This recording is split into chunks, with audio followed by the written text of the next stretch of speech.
বিয়ের প্রথম রাতে বউকে জিজ্ঞেস করেছিলাম, তুমি আমার কাছে কি চাও? বউ লাজুক মুখে বলল, যা চাই দিবেন তো? হাতে হাত রেখে বলেছিলাম, আমার সাধ্য থাকলে আমি অবশ্যই তোমার চাওয়া পূরণ করব। বউ বলেছিল, তাহলে শুনুন, আমি আপনার কাছে একটা বরকতময় সংসার চাই। আমি মুচকি হেসে বলেছিলাম, আর কিছু? সে বলেছিল, দুজনে মিলে এত আমল করতে চাই যে মৃত্যুর পরেও যেন আমরা একসাথে জান্নাতে থাকার সুযোগ পাই। কারণ আল্লাহ তাআলা পবিত্র কুরআনে বলেছেন, স্বামী স্ত্রী দুজনেই নেককার হলে দুজনেই একই জান্নাতে থাকবে। আপনি নেক আমল করতে রাজি আছেন তো?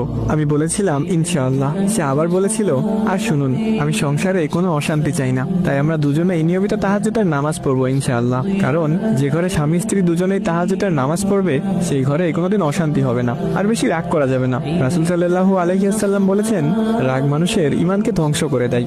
যদিও কখনো আমার রাগ ওঠে তখন আপনি চুপ থাকবেন, আর আপনার রাগ উঠলে আমি চুপ থাকবো। হযরত ওমর রাদিয়াল্লাহু তাআলা আনহু বলেছেন, স্বামীকে রেগে যেতে দেখলে স্ত্রী চুপ থাকবে, আর স্ত্রীকে রেগে যেতে দেখলে স্বামী চুপ থাকবে। কারণ পানি আগুনকে নেভাতে পারে, আগুন কখনো আগুনকে নেভাতে পারে না, বরং আরো বাড়িয়ে দেয়। কি যা বললাম করবেন তো? সেদিন তার হাতে হাত রেখে কপালে চুমু দিয়ে নেক আমল করার ওয়াদা করেছিলাম, যা আজও আমরা দুজনে প্রতিনিয়ত করে যাচ্ছি। অফিসে বসে এসব ভাবছিলাম, এমন সময় স্যার এসে বেতন দিয়ে গেলেন। প্রতি মাসে বেতন পেয়ে মা বাবা ভাই বোনের জন্য কিছু কিনে তার জন্যও কিছু কিনে নিয়ে যাই। আজও অফিস থেকে বাড়ি ফেরার পথে তার জন্য একটা নীল শাড়ি, কতগুলো গোলাপ আর বেনি করার জন্য বেলি ফুলের মালা নিয়ে এসেছি। সাথে এনেছি তার পছন্দের কিছু চকলেট, কারণ বাসায় ফেরার পথে স্ত্রীর জন্য কিছু নিয়ে আসা সুন্নাত। বাসার সামনে দাঁড়িয়ে কলিং বেল টিপ দিতে সে এসে দরজা খুলে দিয়ে আমাকে জড়িয়ে ধরলো। প্রতিদিনই এমনটাই করে সে, তাই আজকেও ব্যতিক্রম না। আমার হাতে এসব কিছু দেখে সে বলল, এত কিছু আনার কি প্রয়োজন ছিল? তোমার হালাল রোজগারে অল্পতেই আমি সন্তুষ্ট। আমি হেসে বললাম, এমনি এমনি তো আর আনিনি। রাসূল সাল্লাল্লাহু আলাইহি ওয়াসাল্লাম বলেছেন, যে স্বামী তার স্ত্রীর জন্য মন খুলে ব্যয় করবে, কিয়ামতের দিন আল্লাহ তাকে পুণ্যে ধনী বানিয়ে দিবে। সে খানিকটা রেগে বলল, হয়েছে, আর বলতে হবে না। এত সব কিছু চাই না আমার শুধু তোমাকে পেলেই চলবে।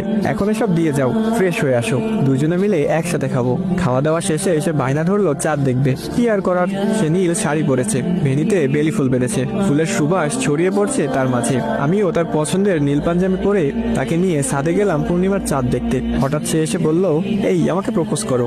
না করলেও যে উপায় নেই, বড্ড অভিমানী সে। তার বেনিতে গাঁথা গোলাপ ফুল নিয়ে তার সামনে হাঁটু গেড়ে বসে বললাম, এই তুমি কি আমার জ্যোৎস্না রাতের চাঁদ হবে?